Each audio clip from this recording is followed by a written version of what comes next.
அஸ்ஸலாமு அலைக்கும் வரஹ்மத்துல்லாஹி வபரகாத்துஹு. தினமும் ஒரு ஹதீஸ். உங்களில் ஒருவர் பள்ளிவாசலுக்கு சென்றால் அங்கு அவர் அமருவதற்கு முன் 2 ரகாத்துகள் தொழுது கொள்ளட்டும் என்று அல்லாஹுவின் தூதர் ஸல்லல்லாஹு அலைஹி வஸல்லம் அவர்கள் கூறியதாக அபூ கதாதா ரதியல்லாஹு அன்ஹு அவர்கள் அறிவிக்கிறார்கள்.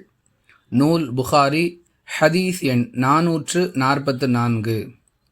அன்பிற்குரிய அல்லாஹுவின் நல்லடியார்களே, பள்ளிவாசலுக்கு செல்லக்கூடிய ஒவ்வொருவரும் பள்ளிவாசலுக்குரிய காணிக்கையாக, அதாவது தஹிய்யத்துல் மஸ்ஜித் என்று சொல்லப்படக்கூடிய சுன்னத்தான தொழுகை 2 ரகாத்துகளை தொழுது கொள்வது நபி வழியாகும்.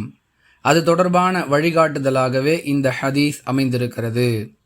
இந்த தொழுகையை பொறுத்தவரை தொழுதால் நன்மை, இல்லை என்றால் குற்றமில்லை, அதாவது சுன்னத்தான அமல்.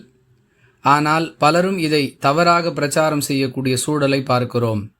அமருவதற்கு முன் 2 ரக்காத்துகள் தொழுது கொள்ளட்டும் என்று அல்லாஹுடைய தூதர் அவர்கள் கட்டளையிட்டிருப்பதால் ஒருவர் பள்ளிவாசலுக்குள் வரும்பொழுது 2 ரக்காத்துகள் தொழாமல் அங்கு அமருவது பாவம், குற்றம் என்றெல்லாம் பரப்புகிறார்கள். இந்த கருத்துக்கும் இஸ்லாத்திற்கும் எந்த சம்பந்தமும் இல்லை. எதையெல்லாம் மார்க்கம் கட்டாய கடமை என்று சொல்லுகிறதோ அவற்றை தவிர மீதமுள்ள எந்த ஒரு செயலாக இருந்தாலும் அதை செய்தால் நன்மை, இல்லை என்றால் குற்றம் இல்லை என்ற பொருளிலேயே இஸ்லாம் நமக்கு வழிகாட்டுகிறது. இயன்றவரை இதுபோன்ற சுன்னத்துகளை பின்பற்றி நன்மையை பெற முயற்சிப்போம். வாஹிரு தஅவானா அனில் ஹம்துலில்லாஹி ரப்பில் ஆலமீன். அஸ்ஸலாமு அலைக்கும் வரஹ்மத்துல்லாஹி வபரகாத்துஹு.